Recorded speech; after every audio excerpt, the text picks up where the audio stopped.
बीड जिल्हा मध्यवर्ती बँकेचे माजी संचालक तथा घोटाळ्यामधले एक आरोपी मेघराज आडसकर यांनी आज त्यांच्या राहत्या घरी जाळून घेऊन आत्महत्या केली।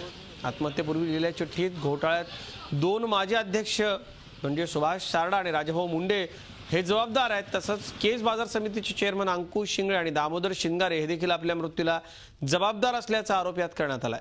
इतरांना विनाकारण त्रास दिला जात असल्याचं त्यांनी म्हटलंय।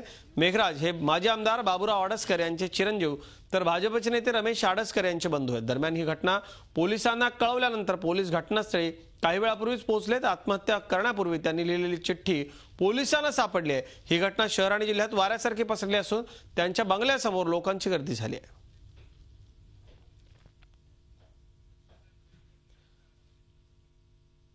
आमचे प्रतिनिधी लक्ष्मीकांत रुईकर यांनी घडलेल्या घटनेचा घेतलेला आढावा पाहूयात। राज्यभर गाजत असलेल्या बीड जिल्हा मध्यवर्ती बँकेच्या घोटाळ्याला नवीन वळण मिळाले। बँकेचे माजी संचालक आणि आरोपी असणारे मेघराज आडसकर यांनी आज पहाटे आत्महत्या केली।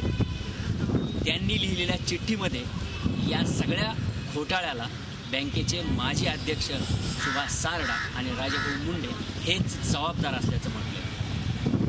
हे दोघेही भारतीय जनता पक्षाचे निकटवर्ती आहेत, त्यामुळे राजकीय क्षेत्रात देखील खळबळ उडाली। एकंदरच जिल्हा बँकेमध्ये एका माजी संचालकाने आत्महत्या केल्याने पोलिसांच्या तपासावरही प्रश्नचिन्ह निर्माण झाले।